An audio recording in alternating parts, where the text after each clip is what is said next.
It's now time for this month's broadcast of Learning Now TV.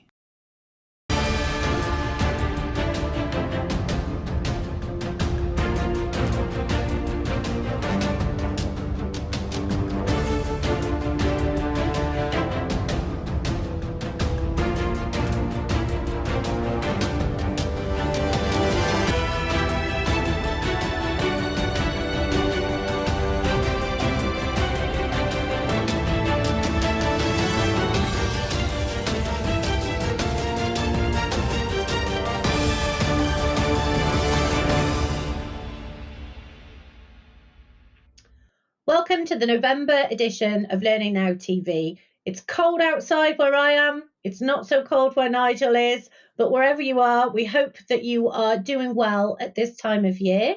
We've got a busy programme. It's our last normal programme of 2024. We're going to do something a little bit different for the December edition. So Nigel, who have we got on? Kate, we span the globe. Today we literally span the globe. Northern and Southern hemispheres. So we've got a really interesting program. First of all, a great interview with AJ Pangakar about what instructional designers should be focusing on. And it's very interesting. The answer is not necessarily instructional design. And if you want to know more, listen to the interview. Then Mac Richter is talking about his new book, which he's written with Tyagi, who is a long-standing partner in the Tyagi group. And they're talking about techniques for interactive learning. And they're actually in France, as we speak, running a number of workshops on techniques for interactive learning. So the book is really a compendium of many, many years' work. And it's a big book. I think it's 600 pages, something like that. And then I spoke to Vanessa Alzate. Vanessa bought Kirkpatrick Partners a year ago, or maybe a bit longer than a year ago. And she's got this vision for transforming the Kirkpatrick model up to 2026, essentially remodeling it given the new world, integrating it better into business, and generally making it electronic so that you can put your data in and out pops some result and some analysis. So she's a very interesting person, well worth listening to Vanessa as well. She's very thoughtful and she definitely has a sense of direction and purpose. And then Rob Clark is back again with his roundup of learning news. He's going to be talking about Don Taylor's new Global Sentiment Survey. Yes, it's December coming and it's the Global Sentiment Survey again. And David Perring is talking about a very important topic, which is AI's impact on today's L&D. Really interesting. And It's as good usual, data, that. Good data. Fosway do a really good job on that stuff. So you should really read the report, listen to the little summary, read the report, look at the data, and be astonished, be amazed. And finally, a report on Learning Networks Connect 24 conference, which took place recently. So, okay, yeah, I reckon it's going to be another show. What do you reckon? Good show. That is a lot. So enjoy the show.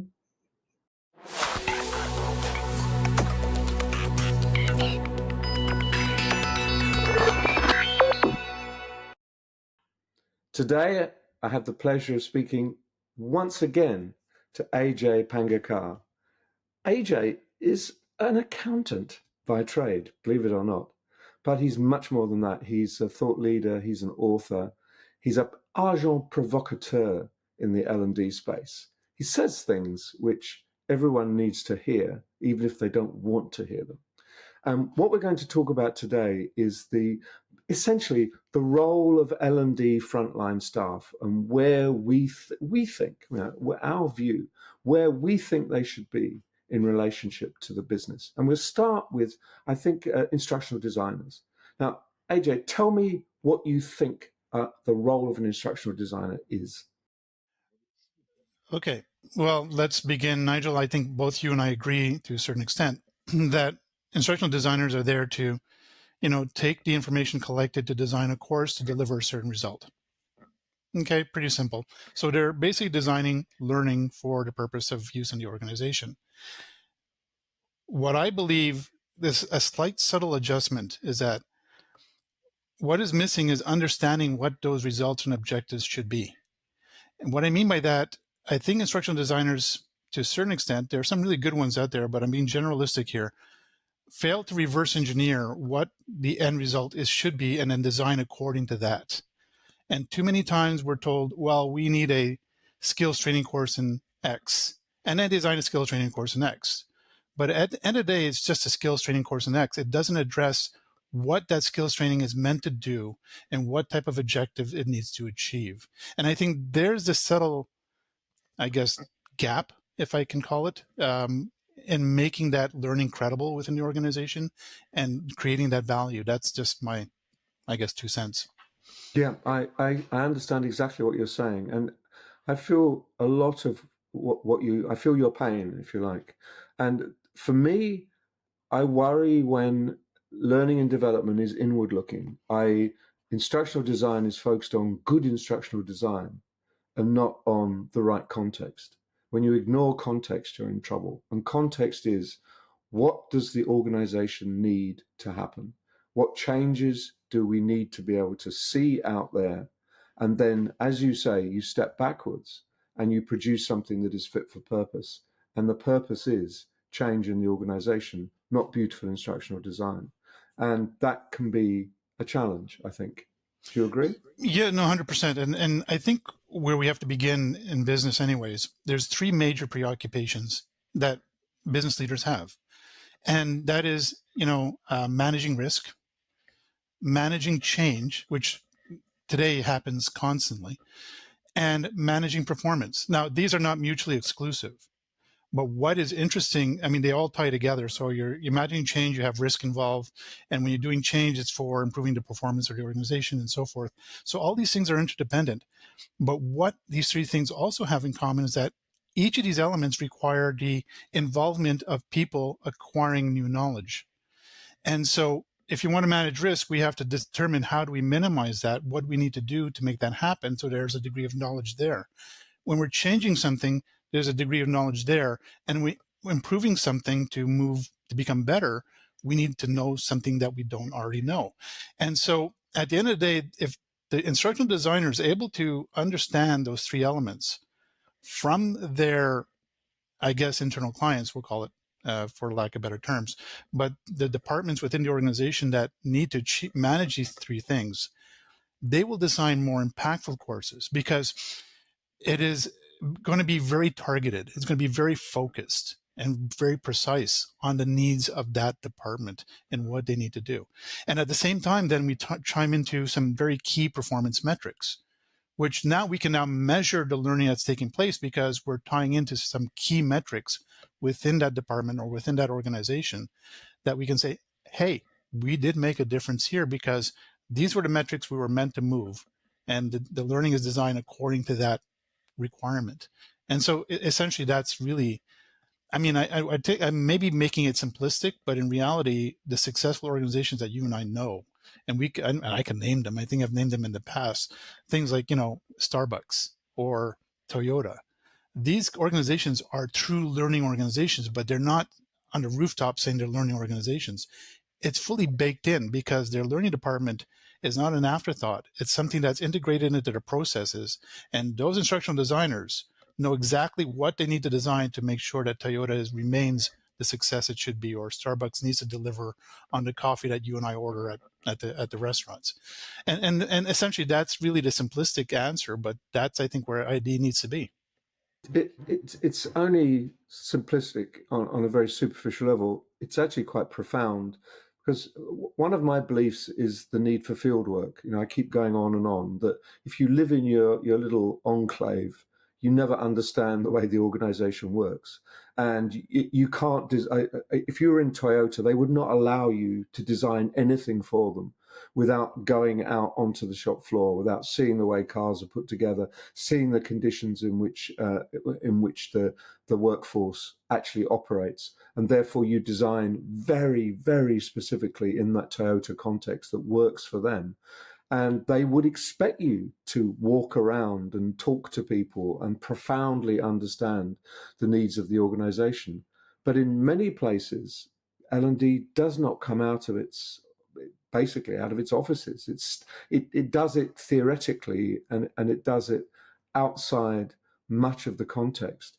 And often what people say the issue is, we need this skills development, can be very different when you go out and talk to the people for whom it's targeted. They say, well, that's not the issue. This is the issue. And this is fine. It's only this small part. So if you listen in absentia and believe what people tell you, and you don't challenge what people say, then I think you end up with that dilemma that we started with, where you've pulled all the wagons in a circle, you face inward, and you see yourselves as under attack. And there are L&D departments that feel at the moment really under attack. No one loves us. No one cares about us. Well, you know, there's a couple of points you brought up really relevant here, Nigel. I'm trying to be brief about this. One is, you know, you talk about learning, anybody in learning, but specifically the ID people, getting out of their cubicles, out of their offices, and going onto the floor and talking to their clients and finding what is their pressure points, what are their pain points, and where do they fit into helping them fix that, to understand that part of the business so they can design better. That's number one. And you mentioned Toyota. They do, you know, lean manufacturing, of course. And in that lean manufacturing, they do something called lean learning, which is, and I don't think people really appreciate the fact that when they decided to allow their people on the production floor to stop a production line, it wasn't just to fix the problem or identify something that was wrong. It was to learn from why that problem happened. And it wasn't just the shop people or the manufacturing people or the management that was involved in looking at that. The learning team was involved there too. So when you talk about your example, people getting out, the learning people saying, okay, what is happening here? Why did this happen? And they're working as a team to fix that problem. So it becomes an iterative process where they fix it so it never happens again, but the learning is the key central player in all this. The second thing is, you know, we hear a lot of complaints about, you said, you know, L&D departments are under attack. That's very pertinent because you hear them saying, well, we don't want to be order takers. Okay, fine. You don't want to be order takers, but why are you letting operational departments dictate the learning they need when you, again, going back to our previous example, you should be involved with their business to find out what they need and where you fit in. It's a more proactive approach, right? So you're the subject expert, but use that subject expertise to make a difference in their business. And it's like, you know, it's like if you go to therapy. Unfortunately, I haven't been. Maybe I should, but hey, that's another topic for another webcast, Nigel. But, you know, it's like therapy. When you sit there, the therapist listens to you, right? And then they formulate solutions to help you, you know, where it fits in properly to make that work. Well, you need to become the therapist of that department and help them understand, okay, maybe it's not that kind of skills training you need because we just discovered something else here. And this is where we need to target to make that better. And then also understand that you're not just one cog in the wheel. There are many other cogs in that wheel that are affecting the outcomes. So learning is one player, but there may be other elements that are coming into play that are going to affect your learning outcomes. I think that's a really good analogy, the therapist analogy, because what a therapist is doing is bringing her knowledge and skills and interjecting them with the issues and the context in which the client is working. So it's that combination which delivers the richness. The therapist doesn't, you don't walk in and sit down and they say, right, AJ, I know what's wrong with you. Get out of there. They actually spend a little bit of time getting to know. And in some ways, if L&D saw themselves as therapists who sit there and quietly delve and probe and understand and then bring their smarts, what they know, to bear to solve the problem, I think that's a very rich environment. But I also love that comment about Toyota, where learning emerges from work and work emerges from learning. I think that is profound, and there's not enough of that I see, and you may agree. And and I do, because I think you and I are sort of cut from the same cloth a little bit. If I be so presumptuous to say so, Nigel. But I would say to anybody watching this right now, here's the deal. If you're an instructional designer or you're at, on the front end of the learning process, finish watching this, then put pause on LNTV right now and get out of your cubicle and go down and find a department that you're working with right now and go learn what they're doing. And again, go back to your point is listen to them. Say, what they're under performance pressure. All of them are under performance pressure. They have to achieve something. And they need to figure out how to do that. Now, I always say as a CPA, it's two solutions. It's either process or people. So if it's process, well, you really don't have an involvement in that. It's process. But chances are, because they're going to change the process, people are going to be impacted. So now you have a role. So be inquisitive. Be first an investigator and then be a therapist. And then trust me, I guarantee you right now that if you do this one little thing and just talk to these people, your instructional design for any course that you do in the future is going to be so impactful because you're going to make that one little change that's going to really make a difference for their department. So be inquisitive, then be a therapist. We have to leave it there. And that is a very good message. I hope people listen because that could change the whole orientation of L&D if people paid attention to that. Ajay Pangakar, thank you so much. I've really enjoyed the chance to talk to you today. Thank you, Nigel. It's always a pleasure to be here with LNTV and chatting with you, of course. It's always a fun time we have.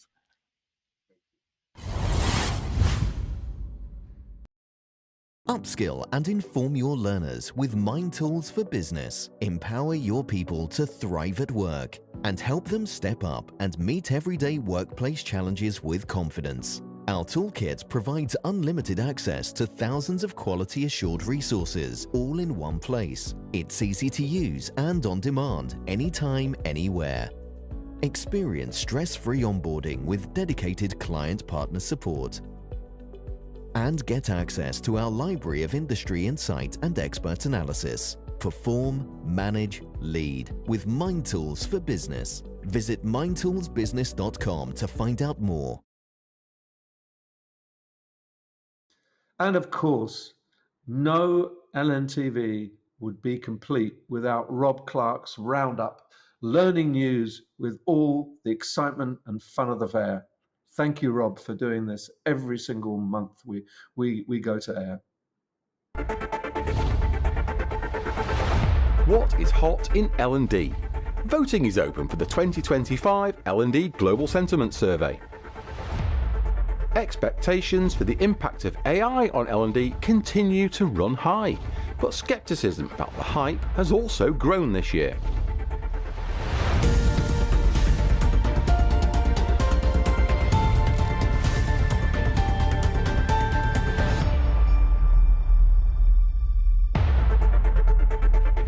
The L&D Global Sentiment Survey takes the pulse of the L&D community. It asks one question: what will be hot in workplace L&D in the year ahead? People get to choose from 16 topics, and the results come out each February. This year, AI. Of course, AI broke all the records. 1 year on, how is our sentiment towards AI? Voting has opened, and Don Taylor, the lead researcher, is here. Don, I've got the topics on screen as we speak. There are 15 choices plus an other. It's not going to get knocked off, is it, by anything? But what will you be looking for in the voting this year, Don? Rob, I'm always very careful not to speculate. I can't say what's going to be number one this year. I admit, it does look like AI is in a very strong position, but I'm not going to lead the voting. But what I'm looking for this year is, let's say that it doesn't get as many votes as it got last year. We haven't changed the things on the table at all. So it's the same 16 options. My real area of interest is, where do the votes go? So if people aren't voting for AI, what are they voting for instead? Last year, the only other things that rose up the table as well as AI in comparison with the previous year were personalization / adaptive delivery and learning analytics. Both things which are strongly data related. So I'll be very interested to see whether, even if AI drops, those continue to rise. Expectations for the impact of AI on L&D continue to run high, but skepticism about the hype has also grown this year. What are the realities for how AI is used in L&D? What are the reasons for adopting it? Are the platforms delivering? How are applications like Copilots disrupting the experience? And we've asked people what aspects are they applying AI to. most people are at early stages, and most people are focusing on low-hanging fruit, and they've been doing so probably for the last year, if not two or more potentially. So the areas where there's been the most application of AI is media generation, it's around translations, it's around the AI that's bubbling up naturally within their LMS and LXP, particularly around recommendations and skills. But the numbers who think they are advanced, once you get beyond those sort of maybe top 2, 3 use cases, trails off really quickly. And only 20% think they're advanced, right? Even with their LMS, as an example, in their application of AI.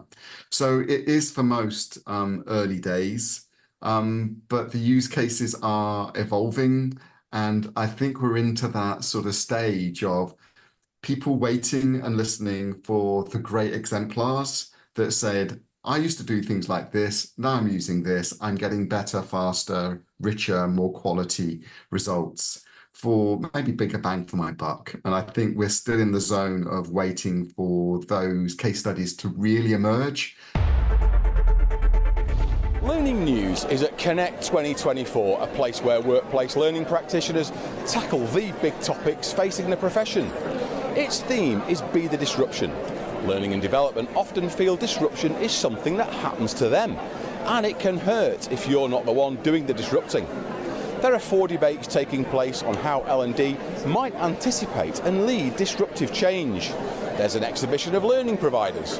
Laura Overton and Cara North are providing the keynote, and I'm here to find out what everyone comes up with. I am so excited about the fact that this is the theme for this year's conference. It's the opportunity for us as a learning and development professionals not just to be disrupted by what's going on around us, with technology, with society, with economics and global uncertainty. There's too much that we've been on the back foot. This conference is about us being on the front foot. It's about us actually taking a chance to look at the energy that is created from change around us and working out how we can step into that and create a new way of helping the organisation to think and learn and grow together. If we're wanting to disrupt things, it starts with us. It's a very personal journey through disruption. A lot of times we look at disruption as this big movement, but what we really need to focus on is it takes small steps to get there, and it starts with each individual person in order to be their best, in order to make disruption. As an industry, we spend a lot of time focusing in on the what, on what we do, and how, all of those kinds of things, our design, our evaluation, our marketing, all those things, critical things. But actually, they are the things that are most likely to be disrupted and need to be disrupted. And I think the core thing that we need to be focusing on is that heart, that core, the stability, focusing on why we're here.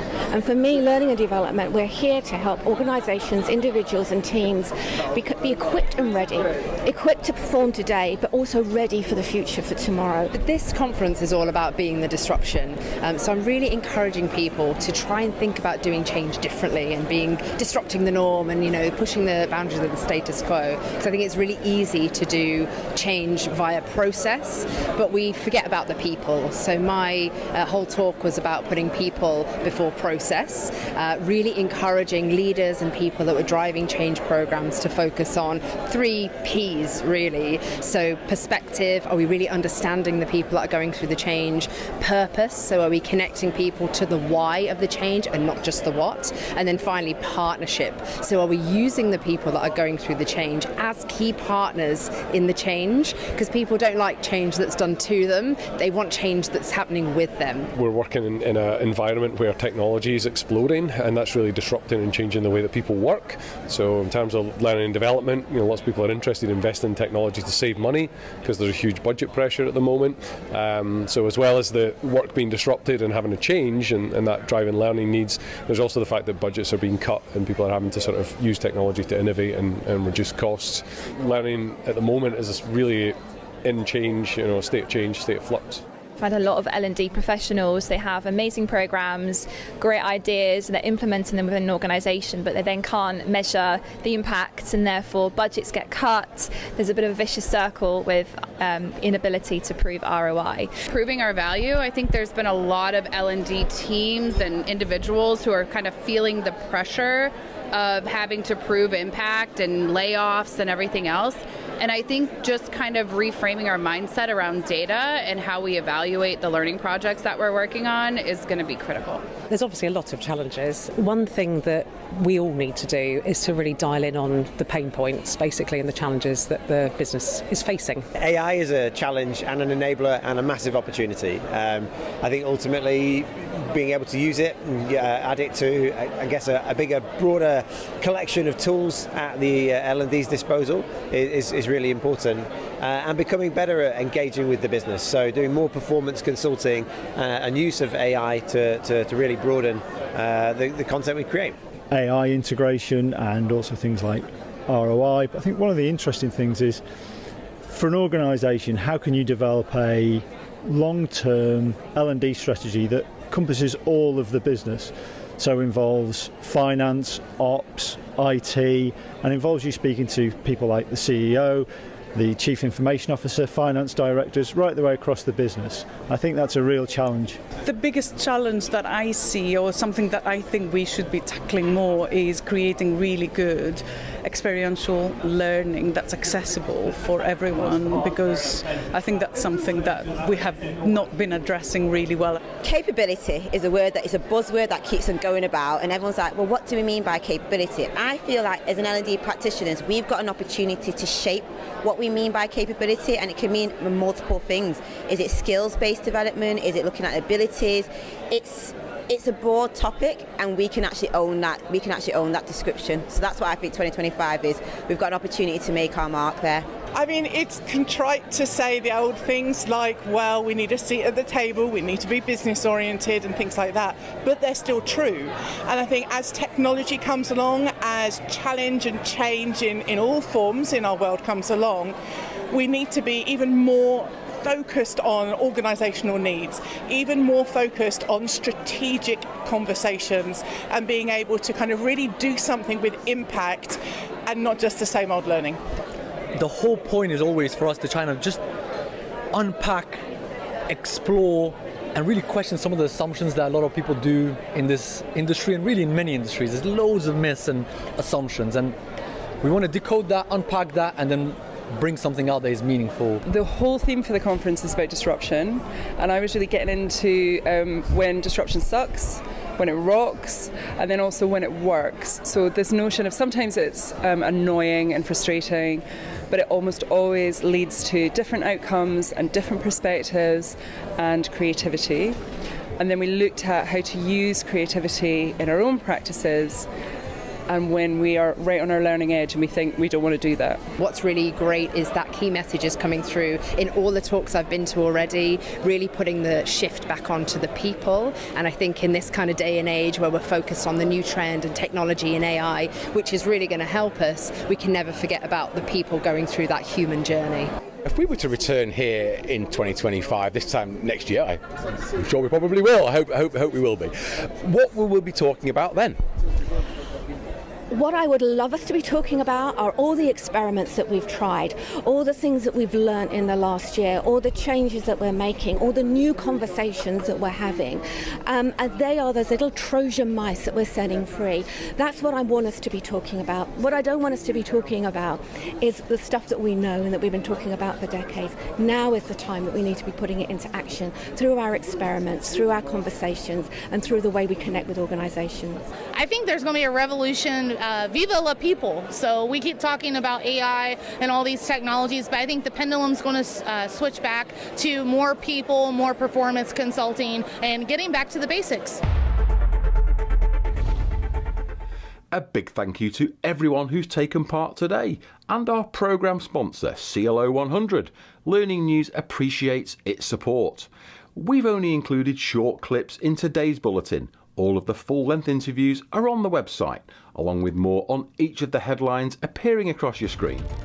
That's all for November. Thank you for your company, and I hope to see you next time. Back to Kate and Nigel.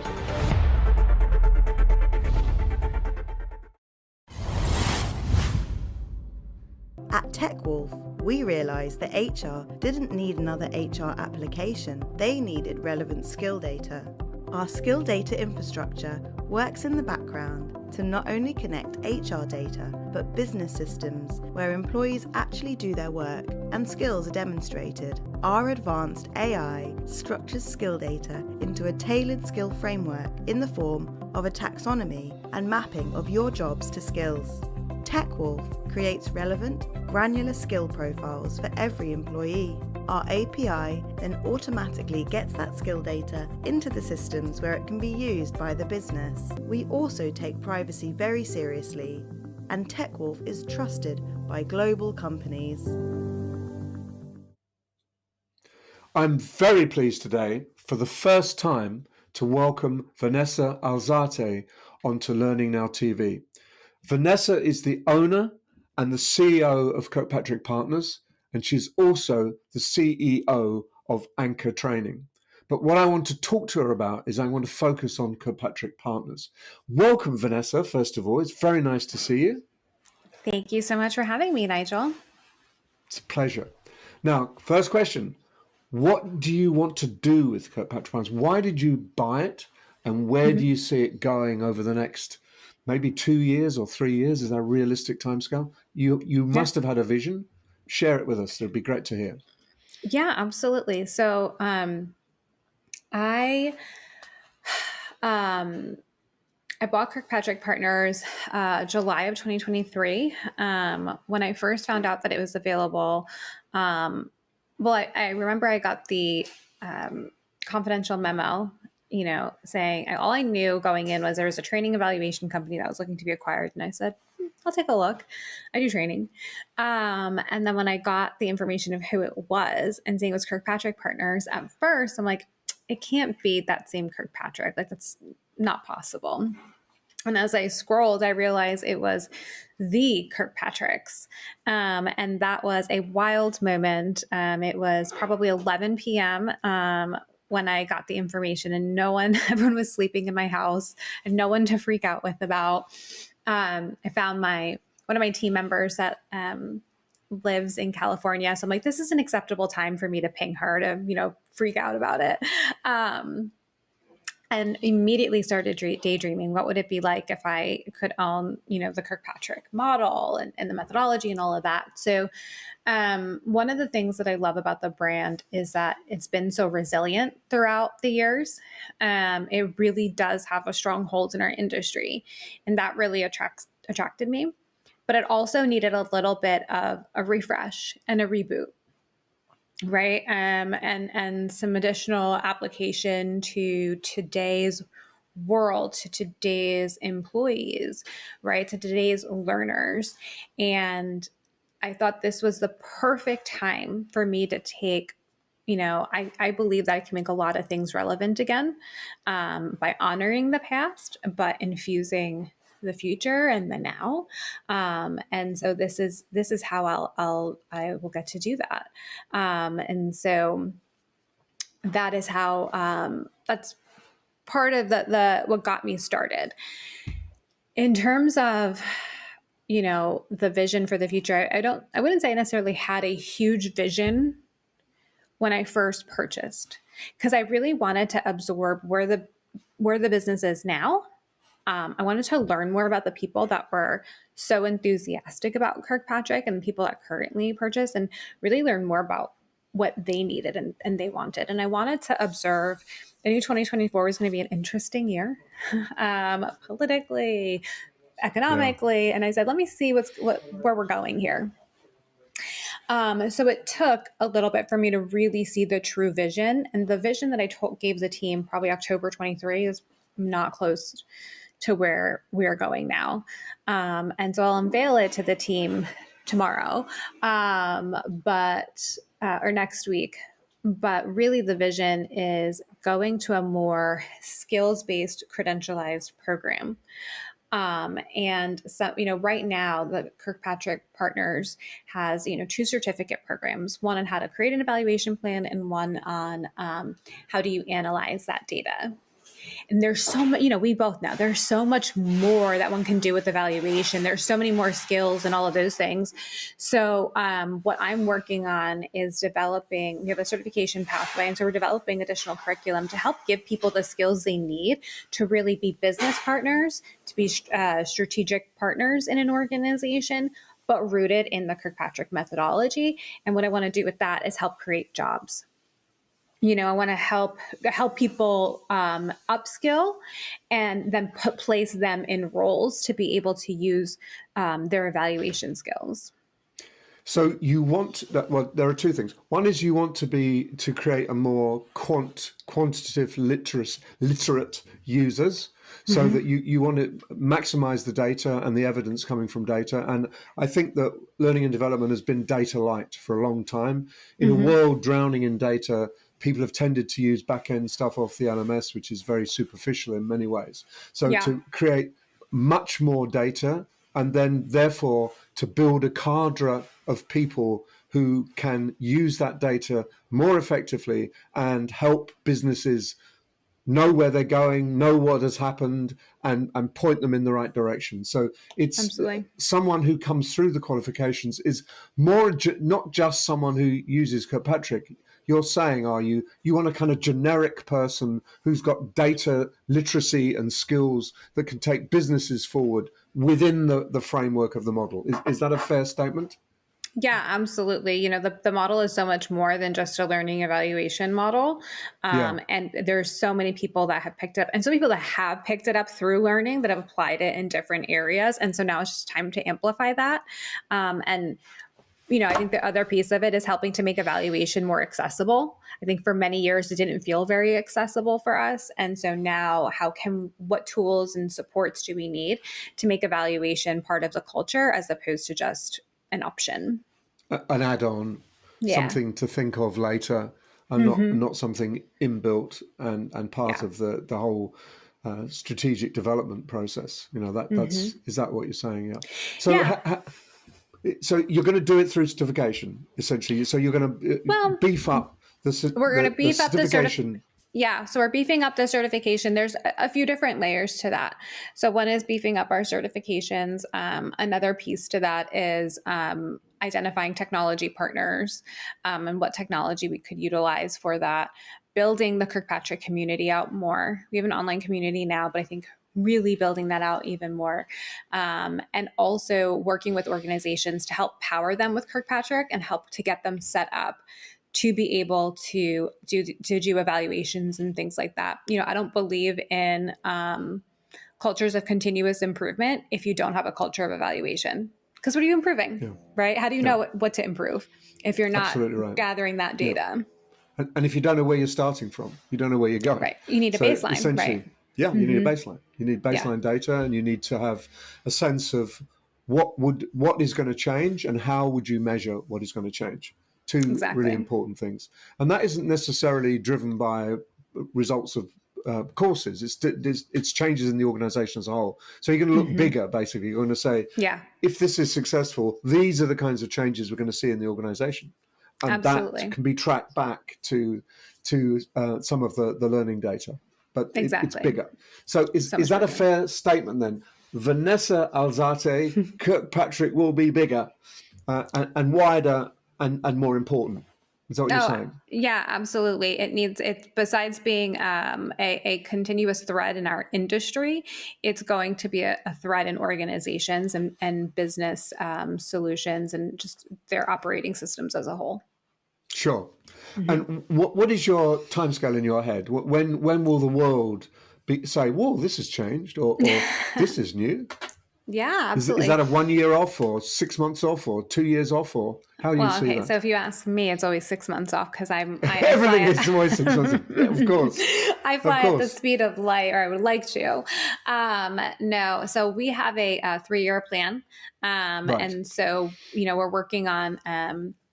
Right now, just some updates to the model and the methodology to, unveil that it'll be unveiled probably in 2026 fully. And then just putting the pieces in place in 25 and the foundations with some of our technology partners. So then in 26, you'll see a lot of those things. Yeah. Do you see it being a kind of add-on to, let's say, Cornerstone, for example? Would that be your vision, that it's when someone gets Cornerstone, part of that is your model, your software, your analysis profile? So it's a value add to some bigger piece of software rather than standalone. Is that the idea? Absolutely. You know, I play around with owning our own technology system, so I'm never going to say no to that necessarily. But there's also a huge opportunity in, you know, I'm big on meeting people where they're at, and Yes. and changing a technology investment is a huge decision. So if there's a way Yes. for us to create a technology to add on to what they already have, that may be a better solution for us. Right now, we're working on a partnership with Qualtrics Yes. to automate the 4 levels in their system. So we'll see more of that. And we're looking at some customers now to start that work with. So yeah, we're pretty excited about that one. Yes, and I also think that's the way the world is moving towards API, towards connection and plug-in, and not towards lots of separate systems that don't really talk to each other effectively. So it's about integration, really, and Exactly. so that's kind of your message, isn't it? Really, you're saying you want Kirkpatrick model to be integrated into the technology, integrated into business strategy, and integrated into business results, rather than kind of sitting somewhere out there in a place, a more difficult place, if it's separate, unconnected. Absolutely. It's the challenge that we have, right? As in the learning profession, is we always kind of sit outside of the business. So if I can help to integrate evaluation into the business and help them understand the language and the model and the possibilities, then I believe that it'll help the learning departments in the industry. Yes, and help them plug themselves into the business strategy Exactly. and business. Yeah. Exactly. Vanessa, this is a pleasure to talk to you. This is exciting. You know, I'm sure you seem to me to be really up for this and highly motivated. And I wish you luck. So we'll know sometime next year we'll start to see the beginnings, and in 2026 the full fruits. And I'd love to come back and talk to you and say, well, this is what you promised. How has it worked out in practice? Have you delivered? And hold you to that account. But good luck with it. I hope it works well for you. And congratulations on a kind of robust and worthwhile vision going forward. Thank you very much. I appreciate it. And I love accountability. Excellent. That's what I'll be doing, holding you to account.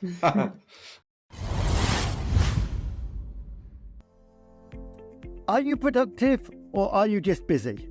At Happy, we run a productivity blitz course. It runs for a whole week, 15 minutes in the morning, 15 minutes in the afternoon, with 10 top tips.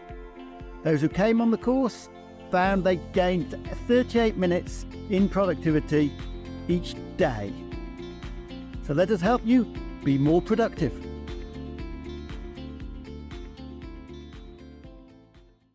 I haven't ever had a chance to interview Matt Richter on Learning Now TV. So this is a first, and I hope the first of many times when Matt will come and talk to me, if he's willing to do that. We'll see how the interview goes today.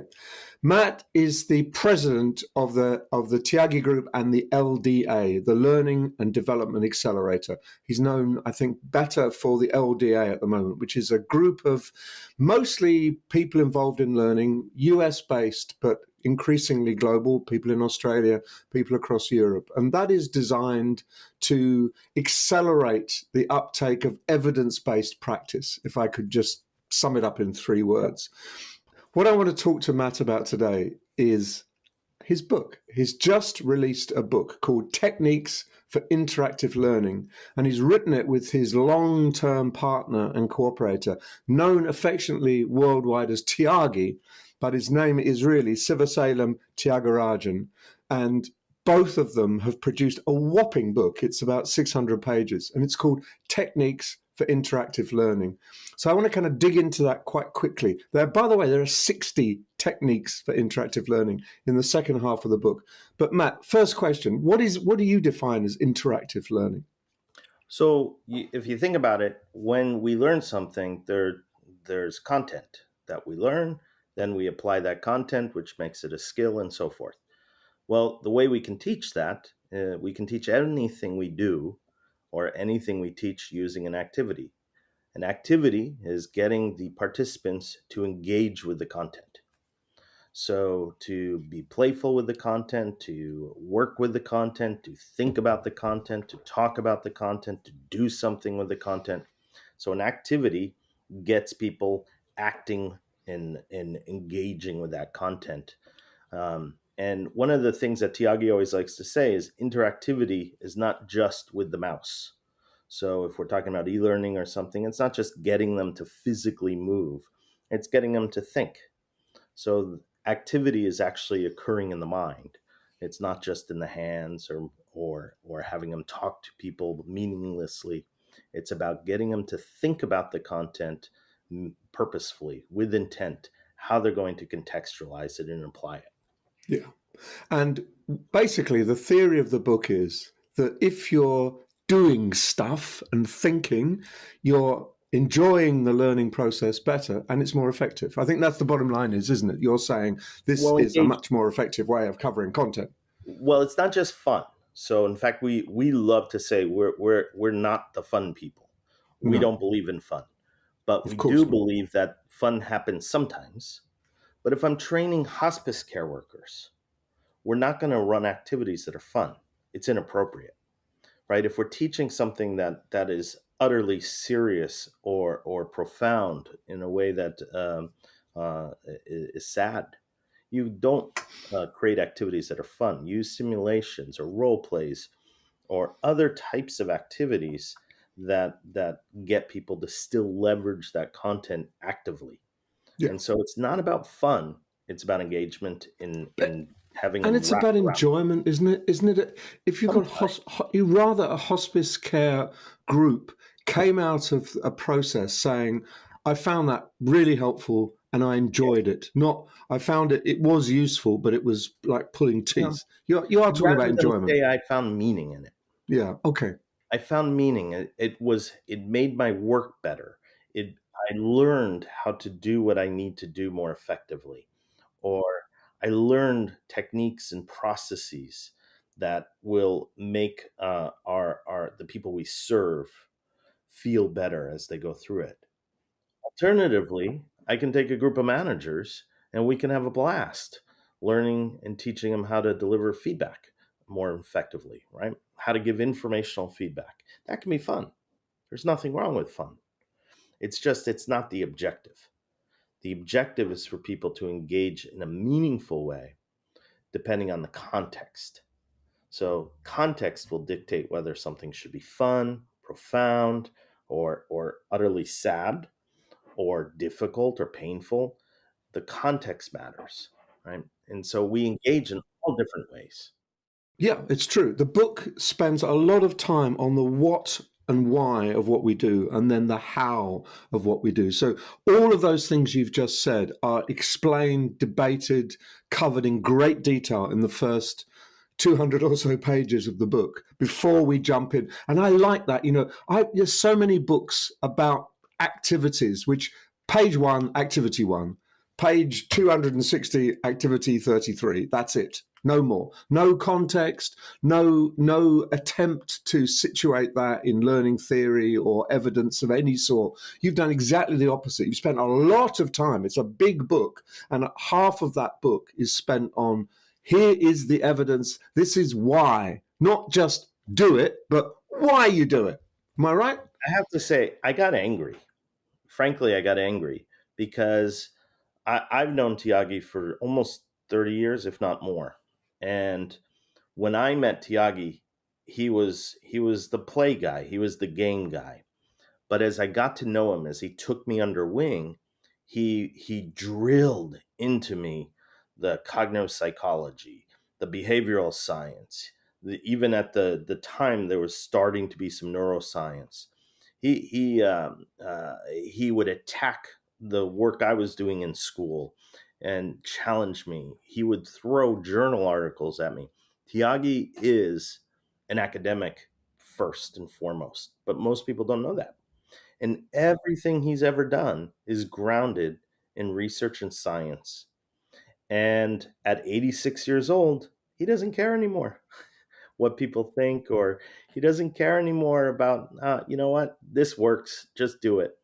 And I wanted to put the science down that validates and supports his life's work.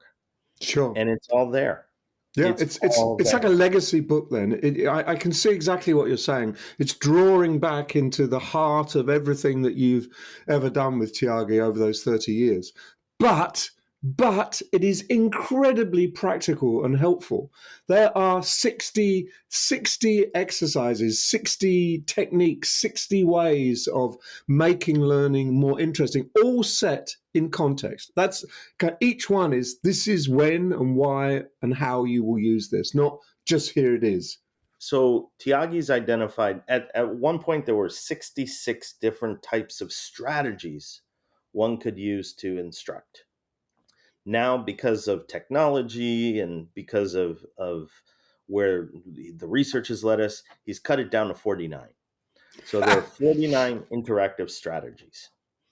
And within those, we tend to leverage mostly 11 that we use all the time. So, for example, if we're teaching content that's a lecture, so the content is in a lecture format, well, we have a whole strategy category of interactive lecture activities. But let's say the content is text-based. Well, we have text-based activities called texture games. Or we have jolts, which are short metaphorical simulations that people can experience in 2 or 3 minutes and then anchor the content throughout the session around that. And so each one of these strategies has tons and tons of activities. Tiagi wakes up every day, and I'm not joking, I'm not being facetious, I'm not exaggerating. He wakes up every day between 3 and 4 a.m. and he writes a new activity. And so we have a ton of activities. We have 4 hard drives filled with activities that he writes. I don't think we'll ever get through them all. But we categorize them. We put them into these different strategic buckets, and then we play with them and see how they work when we're working with our clients and participants and so forth. Yeah. So let me just reiterate. This is an enormously practical book set in a huge amount of context and evidence. And I have not come across anything like it. And I think everyone listening to this program should seriously consider buying this book. You'll find it useful on every level, even if it's just, how do I start this meeting, or how do I close this meeting, or this event, or this piece of learning. You'll get something out of it. But if you really want a deep dive, it's a valuable One of the things deep dive. I really wanted to make sure we did this time that we haven't done with other books, and Tiagi's written about 70 books over his life. But I wanted to go out and validate what we were doing with some of the key thought leaders out there. So Paul Kirshner, he tore apart brilliantly our first chapter, which is What is Learning? And he really helped us to make sure that we were leveraging the right resources, that we were phrasing things according to the current way people are thinking about how learning happens on a cognitive level. Of course, our chapter on motivation is grounded in self-determination theory, and Tiagi's been aligned with that for decades. And of course, that's where my training comes out of. And then our evaluation chapter, Tiagi's huge on how do we evaluate learning, but we wanted to make sure that we were aligned with the current thinking. And so we did what we wanted, and then had Will Thalheimer help us formulate an understanding of that. And of course, Clark Quinn helped edit the whole book to make sure that, our references aligned with the current way, everything was consistent. I really wanted this book to be grounded in the research that supports what Tiagi, and hopefully me too, have done for our careers. Yeah. I think that you've just listed a whole bunch of names that everyone will be familiar with. So this is grounded in contemporary practice. It's not 30 years old. It's not a catch up. It's actually 30 years of insight boiled down into a contemporary book. We did stupid things. We, in the 90s, we sold learning styles. And we happily did it because we we got involved in it, and we did it. And the minute we learned it wasn't valid, we got rid of it. But, so like everyone else in the world, we have engaged in myths, misconceptions, and superstitions, to steal the phrase from Clark Quinn. But the key is that you evolve and you learn. And as you do, you change your techniques to align to what the research is supporting and saying. And that's essential. You grow. Matt, thank you so much for this talk. And there's a QR code on the screen. Click it and investigate it. You can buy it in every ebook format, some I've never even heard of. Did you know you can still buy a Nuke version of this book if That's so right. desire? But That's it's right. And you can buy it on the Barnes & Noble site, or you can buy it through us, where we get the money. Excellent. Apple, Kindle, and if you really want to, there's a big stonking hardback or and you printed can buy version it in of it. French. And you can buy, and indeed, it's in French and English. What an offer. Matt, thank you so much. Thanks, Great Nigel. to talk to you. Real pleasure. Thank you. Me too. Thanks. Well, that's it for the interviews for 2024. End of November's show. We crammed quite a lot in. Nigel, you spanned the gamut of our great guests this month. What kind of stood out for you as we start to get into that reflective mode for the end of the year? Well, I suppose my reflection is that everything is changing, and each of the guests reflected that in a very, very different way.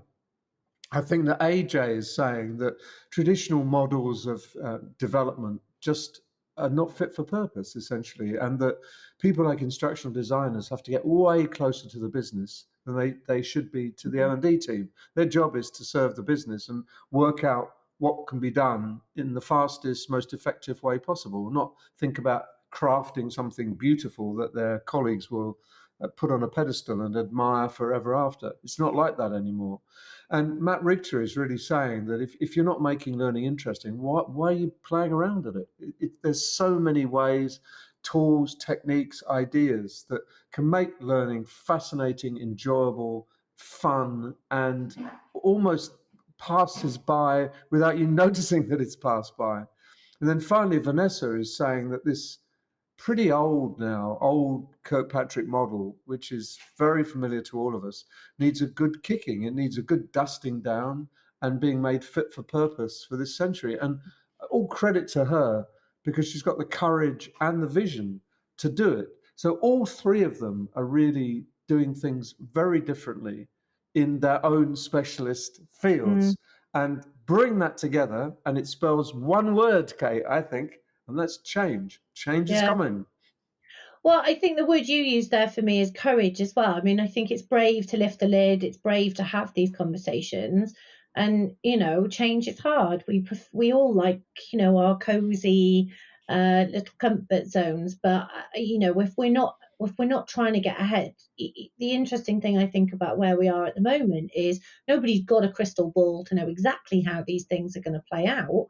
But we do know that it's looming. And if you don't take the blinkers off and you don't acknowledge that, and you don't start to think about, the evolution of what you're doing at work, your own evolution, where you're going to fit in this new world, because it's not going to happen exactly overnight, right? Although it feels like it's moving fast. So I think the word courage there is important as well. And we all need a bit of that as we look at what's to come, because it's unknown, and that can be a little bit scary. Well said, Kate. And what's to come? Tell us about a few conferences that are to come. A little bit more known than the things we've been talking about, but nevertheless to come. My crystal ball, yes. So we're wrapping up. The year is the 4th to the 6th of December in Orlando's Learning 2024, and then we're straight into it in January in Paris. With the co-located HR Technologies and Learning Technologies France. That's very exciting. I think I'm right in saying that's the first time they've run, Closer Still have run the HR Technologies aspect of the event there. So that's great to see. 4th to the 5th of February is World of Learning's London Summit. 5th to the 6th is the HR and People Summit in Dubai, a little bit warmer. And the 13th of February sees our friends at the LPI bestow the annual Learning Awards in London. So quite a lot in a short space of time to, get us energized and straight into the new year. That's true, Kate, and I have to highlight the World of Learning Summit for one simple reason. I'll be speaking at it. There you go. It's worth the price of admission alone then. Yeah, absolutely, even though it's a free conference. No, it isn't. That's true. You're absolutely right. So thanks for joining us, and we'll be back on the 19th of December with a special show, rounding up the year. So Kate and I realized that we don't need interviewers. We can just do it all ourselves. So on the 19th of December, we're going to give that a go. Please join us then. Yeah, join us then and let us know if you have any particular highlights or takeaways or reflections on the year or any burning premonitions for 2025. We'd love to feature them. We'll pick it up. See you then. Bye, Kate. Bye for now.